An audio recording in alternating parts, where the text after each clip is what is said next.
이 시간에 오늘 우리에게 주신 하나님의 말씀 함께 나누겠습니다. 오늘 함께 나눌 하나님의 말씀은 열왕기상 8장의 말씀인데요. 46절부터 50절까지 우리 먼저 함께 합독하겠습니다.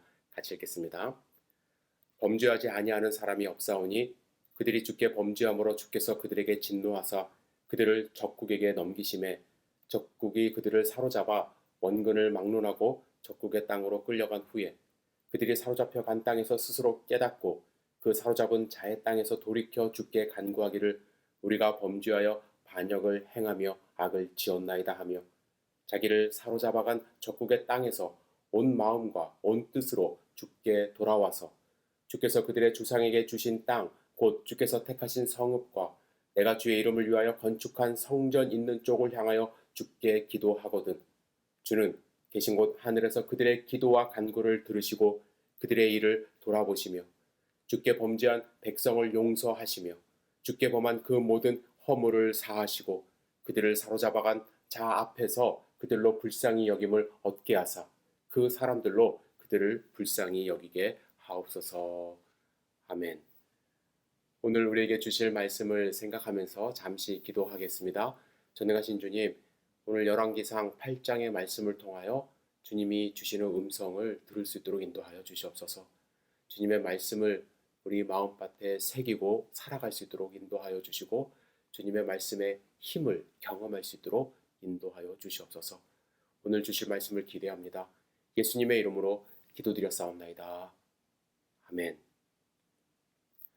오늘 본문은 이제 솔로몬이 성전 건축을 다 완성한 뒤에 성대한 성전 봉헌식을 하는 장면 가운데 일부분입니다. 8장의 말씀은 이제 전체적으로 성전 봉헌식에 이제 있었던 말씀인데 여기서 솔로몬이 했던 두 가지를 우리는 발견할 수 있습니다. 첫째는 하나님께 기도하는 것이고 둘째는 백성을 축복하는 것입니다. 오늘은 주로 이 기도하는 내용에 대해서 함께 살펴볼 텐데요. 기도는 하나님을 향한 행위이고요. 축복은 백성을 향한 행위입니다. 이 두 가지는 왕 솔로몬이 아무리 해도 과함이 없을 뿐만 아니라 사실 이 두 가지만 잘해도 이스라엘의 왕으로서 손색이 없는 행동입니다. 물론 왕은 외교도 잘해야 되고요. 국정 운영도 잘해야 하고 또 국방도 튼튼히 해야만 합니다. 하지만 백성들이 직접 경험할 수 있는 것은 그의 입에서 나오는 말들입니다. 그의 입에서 선포되는 말을 듣고서 나라의 철학을 배울 수가 있고 나라가 그리고 내가 나아갈 방향을 발견할 수 있습니다. 또한 왕의 입에서 나오는 말들을 들으면서 때로는 소망을 얻을 수도 있고 때로는 절망감에 빠질 수도 있습니다. 여러분, 우리도 마찬가지입니다. 우리는 삶에서 치열한 삶을 살아가야만 합니다. 하지만 여러분과 저의 입에서 나오는 말은 가능하면 하나님을 향한 기도와 또 이웃을 위한 가족을 위한 축복의 말이 되어야 할 줄 믿습니다. 우리가 간절히 바라는 것, 하나님을 향한 기도로 여러분들 꼭 승화시키시기를 부탁을 드립니다. 사람들을 향하여 말을 할 때, 생각할 때 저주가 아닌 축복의 말을 해야 할 줄 믿습니다. 오늘은 아까도 말씀드렸듯이 기도에 좀 초점을 맞추고 싶습니다. 그래서 솔로몬 기도의 특징을 좀 살펴보려고 하는데 그리고 우리가 어떻게 기도를 해야 할 것인가 배웠으면 좋겠습니다. 그의 기도문은 24절부터 시작해서 사실 54절까지 좀 긴 내용입니다. 여기에는 7가지 주제가 담겨져 있는데 첫 번째는 어떤 사람이 이웃에게 범죄한 혐의가 있어 재판을 받고 있을 때 확실한 물증이 없는 경우에 되게 난감하지 않습니까? 이런 경우에 그 혐의가 있는 사람을 성전에 와서 이제 최종적으로 맹세를 시키게 되는데 피고자가 성전의 제단 앞에서 그런 범죄를 하지 않았다라고 맹세하는 경우 하나님이 모든 진실을 알고 계시기 때문에 만약 그가 범죄하였고 거짓 맹세를 했다면 그에게 그 행위대로 보응해달라는 기도입니다. 반면에 만일 그가 죄를 범하지 않고 의로우면 그 맹세대로 그의 의대로 갚아달라는 기도를 드리고 있습니다. 여러분, 성전 봉헌에 좀 이상한 기도 제목이 아닙니까? 그런데 여러분 생각해 보세요. 이렇게 기도하는 이유는 무엇인가요? 성전은 의로우신 하나님이 계시는 곳입니다. 그래서 그 앞에서는 성전에 나왔을 때 아무리 흉악한 죄를 범한 범인이라도 거짓을 말할 수 없게 해달라고 기도하는 내용입니다. 성전이 하나님이 계시는 곳이기 때문에 의로운 장소가 될 수 있게 해달라고 기도하는 것이죠. 두 번째는 만일 이스라엘 백성이 죄를 지었는데 이제 전쟁에 나가게 됐어요. 그래서 죄 때문에 패전했을 경우 이스라엘 백성이 성전에 돌아와서 기도하며 뉘우치고 회개하고 주께 돌아오면 주께서 그들의 죄를 용서하시고 혹 그들이 포로가 되었을지라도 그들이 하나님이 주신 땅 가나안에 돌아올 수 있게 해달라는 기도의 내용입니다. 세 번째는 하나님의 백성이 또한 죄를 범하여 비가 오지 않을 경우, 그래서 가뭄이 극심해질 경우에 그들이 성전을 바라보고 기도하면 또 그들이 회개하면 주님은 하늘에서 들으시고 그들의 죄를 용서해달라는 기도입니다. 네 번째는 여러 가지 재앙의 경우 그들이 또한 하나님을 바라보고 성전을 바라보고 기도할 때 그들의 죄를 용서해달라는 기도입니다. 다섯 번째는 이방인들을 위한 간구인데요. 설사 이방인이라 하더라도 그들이 성전을 향하여 기도할 때에 그들의 기도를 들으시고 그래서 만민이 하나님을 경외할 수 있기를 간구했습니다. 여섯 번째는 이스라엘 군대가 출전할 경우 그들이 성전을 향해 기도할 때 그들의 간구를 들으시고 전쟁에서 승리할 수 있게 해달라는 간구의 내용이고요. 마지막 기도의 내용은요. 하나님의 백성이 죄로 인하여 전쟁에 패하여 이방 땅에 포로로 잡혀갔을 경우 오늘 우리가 읽은 말씀입니다. 그들이 회개하고 전심전력으로 여호와께 돌아오고 예루살렘 성전을 향하여 기도하면 그 간구를 들으시고 그들을 구원해달라는 기도의 내용입니다. 여러분, 제가 간략하게 말씀을 드렸는데 성전 봉헌을 한 솔로몬 왕의 이 기도의 특징 여러분들 생각할 수 있나요? 바꿔서 한번 생각해 보세요. 만약에 여러분이 왕이라면 어떤 기도를 드릴 수 있을까요? 제가 만약에 왕이라면 저는 모두가 잘 살 수 있기를 바라는 기도만 드렸을 것 같아요. 이렇게 위대한 성전을 만들어 하나님께 드리니까 매 풍년을 이루어 주시고 전쟁 아예 없게 해주시고 아픔이 없는 나라가 될 수 있기를 기도했을 것 같아요. 그런데 솔로몬의 기도 조금 다르지 않습니까? 무엇보다도 문제가 완전히 없는 나라를 간구한 것이 아니라 그들이 경험할 수 있는, 특히 죄 때문에 경험할 수 있는 그 문제를 어떻게 극복하고 회복할 것인지에 대하여 초점을 맞춥니다. 첫 번째 제가 말씀을 드렸을 때 재판에 관련된 이야기 아닙니까? 재판을 받을 때 확실한 물증이 없으면 그 당시에는 어떻게 되겠습니까? 지금처럼 뭐 CCTV가 있는 것도 아니고 DNA 검사나 뭐 지문 검사를 해서 진범을 가릴 수도 없는 상황 아닙니까? 자칫 잘못하면 힘 있는 사람이 힘만 의지하여 힘 없는 사람들을 착취하고 자기가 가진 돈으로 힘으로 덮어버릴 수 있는 그러한 상황에 처해져 있습니다. 그럴 때 만약 죄를 범했는데 어떤 증거도 없을 때 내가 어떻게 할 수 없을 때 왕으로서도 어떻게 할 수 없을 때 하나님이 판단해 달라고 간구하는 것입니다. 하나님 앞에 나올 때에 그의 진실을 가려달라고 간구하는 것이죠. 저는 우리도 이런 간구가 필요하다고 생각을 합니다. 우리의 힘으로 어쩔 수 없는 일들이 있어요. 우리의 힘으로 참과 거짓을 가릴 수 없는 일들이 분명히 있습니다. 때로는 억울함에 치를 떠는 그러한 경우가 분명히 있습니다. 이럴 때 우리가 의지해야 할 것, 그죠? 하나님 앞에 나아가, 하나님이 계신 곳에 나아가 하나님께 간구함으로써 참과 거짓을 가려달라고 의지할 수 있는 것은 하나님뿐임을 말씀하고 있습니다. 그리고 오늘 본문에 보시면 기근과 전쟁에 대한 기도가 많이 나옵니다. 솔로몬은 기근을 없이 해주시고 전쟁에서 무조건 다 승리하게 해달라고 기도하지 않았습니다. 만일 이스라엘 백성이 범죄했을 경우에 기근을 경험하게 되고 범죄했을 경우에 전쟁에서 지게 되는데 그 결과에 대해서 겸허히 받아들일 수 있게 해달라고, 전쟁 완전히 승리하게 해주세요가 아니라 그렇게 자기 죄 때문에 일어난 결과에 대해서 받아들일 수 있게 해달라고 고백합니다. 또한 하나님의 진노하심 속에서 그들이 경험할 수 있는 것들을 소중하게 생각하게 해달라는 기도의 내용을 우리는 발견할 수 있습니다. 여러분, 하나님의 진노하심 속에서 그들이 기근을 경험하고 그들이 전쟁에서 패배하고 포로로 잡혀갔을 때 경험할 수 있는 것은 무엇입니까? 또 완전한 패배일까요? 절망일까요? 아니에요.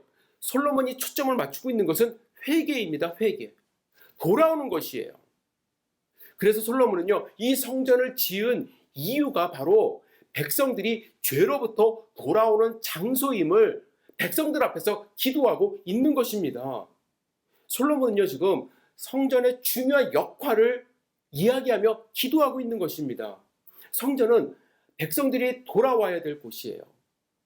하나님께 돌아와 회개하고 자복하고 하나님께 간구할 때 하나님이 주시는 용서와 회복이 일어나야 하는 장소가 되기를 지금 간구하고 있는 것입니다.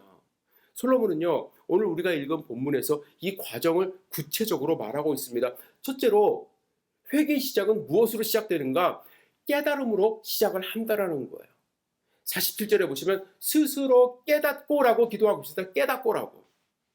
이를 히브리어로 직역하면 그들 스스로 돌이켜 생각하면, 즉 자신이 그동안 해왔던 일, 자신의 죄를 다시 한번 생각하게 해달라는 것이에요.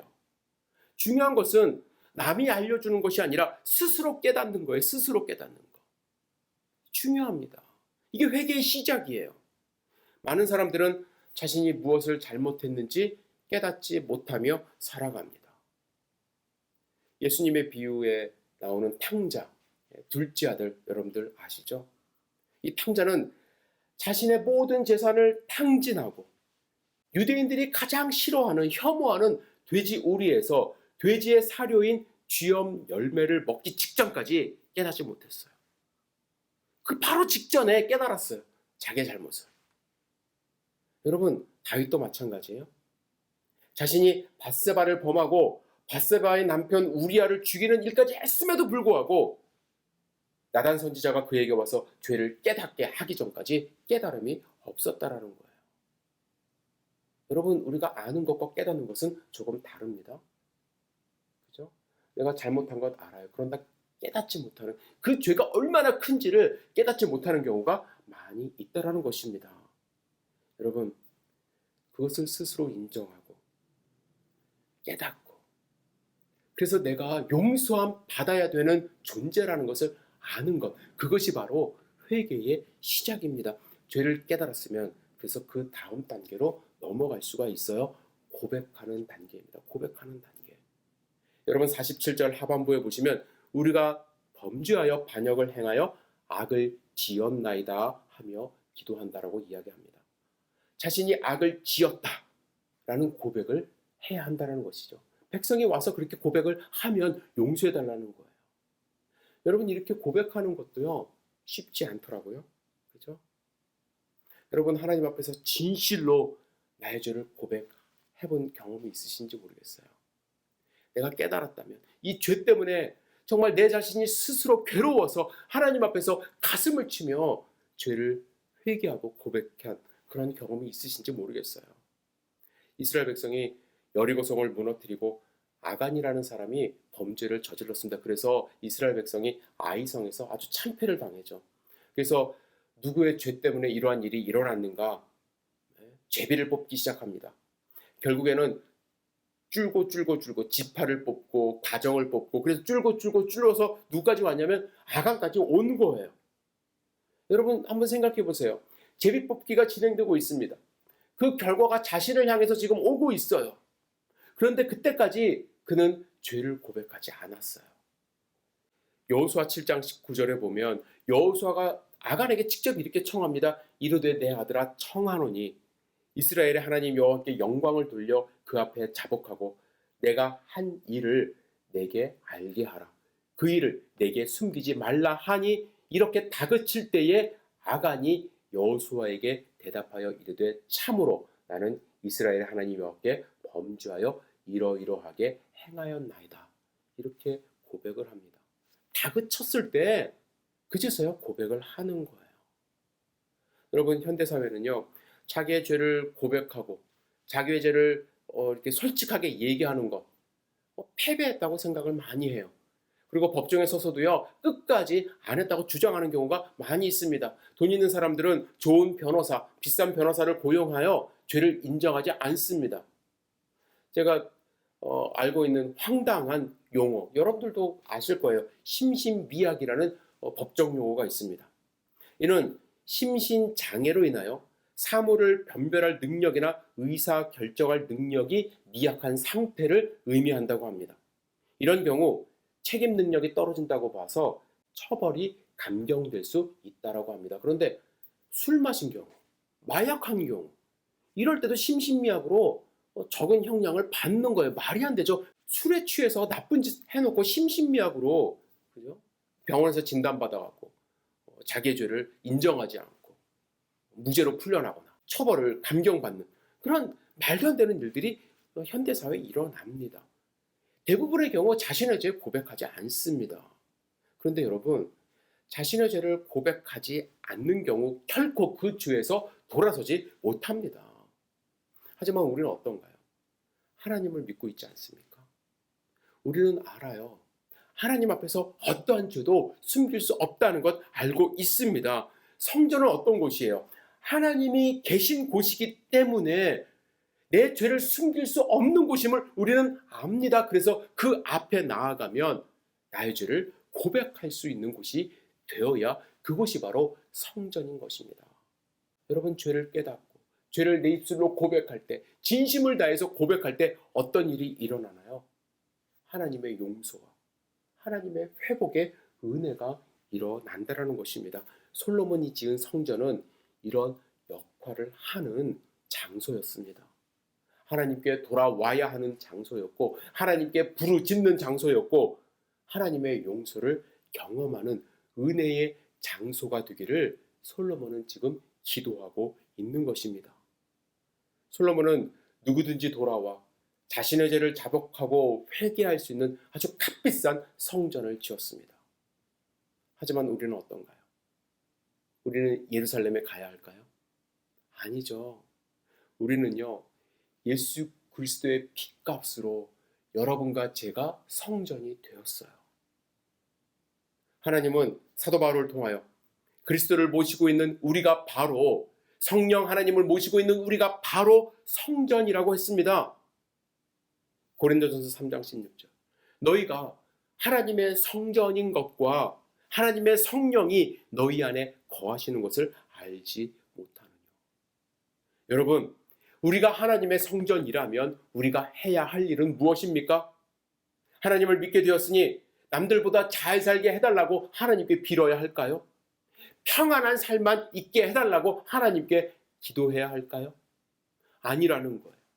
하나님의 성전이 된 우리의 삶은 무엇보다도 거짓이 없는 참인 그러한 삶을 살 수 있도록, 참과 거짓이 판가름 날 수 있도록 해달라고 하나님께 기도해야만 합니다. 이스라엘 사람들은요, 하나님 앞에서 거짓말을 하면 죽임을 당할 수 있다는 생각 때문에, 그 믿음 때문에 성전에서는 거짓말하지 않았습니다. 그렇다면 우리 안에 하나님이 내주하신다는 확신이 있다면 우리의 모습은 하나님의 의로움을 나타내는 삶이 될 수 있어야 한다는 것이죠. 뿐만 아니라 우리가 살다 보면 죄를 지을 수 있잖아요.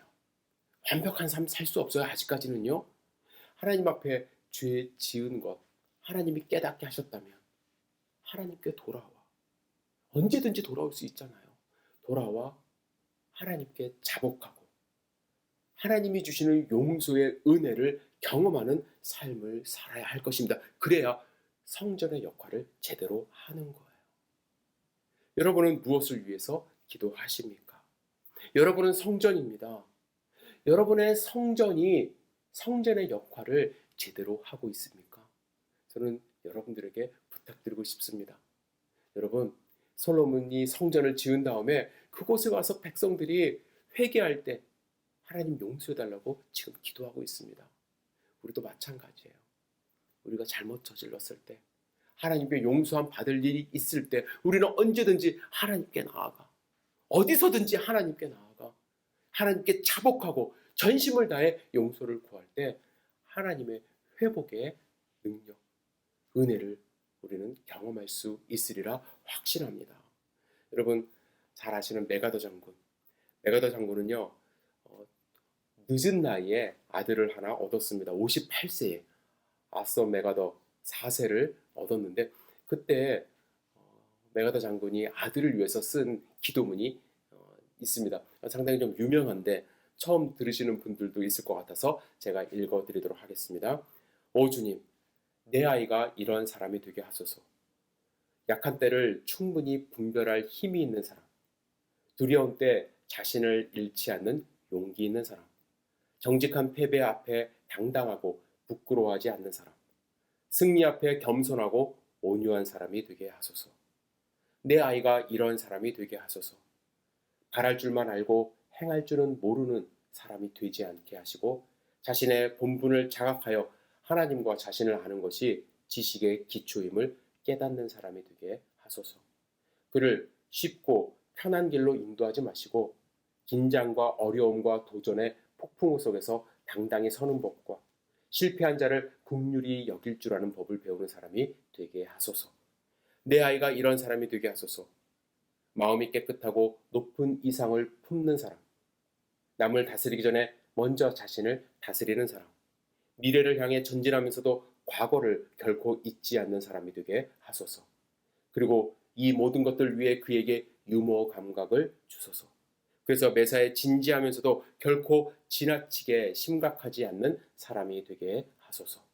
그에게 겸손을 주셔서 진정한 위대함은 단순함에 있으며, 진정한 지혜는 열린 마음에 있고, 진정한 힘은 너그러움에 있음을 언제나 기억하게 하소서. 그럴 때 그 아이의 아비로서 저는 그에게 이렇게 속삭일 수 있을 것입니다. 나는 내 인생을 결코 헛되이 살지 않았노라. 제가 여러분께 이 기도문을 소개한 이유는, 그의 기도문은요, 아들의 성공을 위하여 드리는 이기적인 기도가 아닙니다. 그가 하나님을 믿고 하나님과 동행하는 삶을 살아갈 때에 마땅히 행해야 할 거룩한 성전의 삶을 위하여 기도했다라고 저는 생각이 듭니다. 여러분, 여러분의 기도는 어떻습니까? 무엇을 위해 기도합니까? 나를 위해, 자녀를 위해, 나라와 민족을 위해 무엇을 간구하고 있습니까? 여러분, 하나님의 성전이 성전될 수 있도록, 하나님의 성전이 정말 기쁨이 충만하고 하나님의 은혜가 충만한 성전이 될 수 있도록, 특별히 나의 죄에 대하여 간구하고 고백할 때에 용서와 회복이 일어나는 성전이 될 수 있도록 여러분들 함께 기도해 주시고, 여러분들의 삶 가운데 하나님의 은혜가 넘치기를 주님의 이름으로 축복합니다. 기도하겠습니다. 전능하신 주님, 오늘 말씀을 통하여 하나님이 주신 음성을 우리 마음밭에 뿌리고 그 말씀대로 살아갈 수 있도록 인도하여 주시옵소서.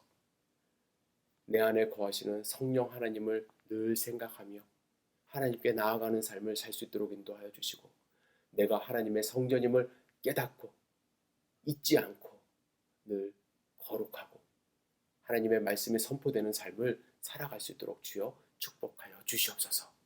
주님 감사합니다. 예수님의 이름으로 기도드렸사옵나이다. 아멘.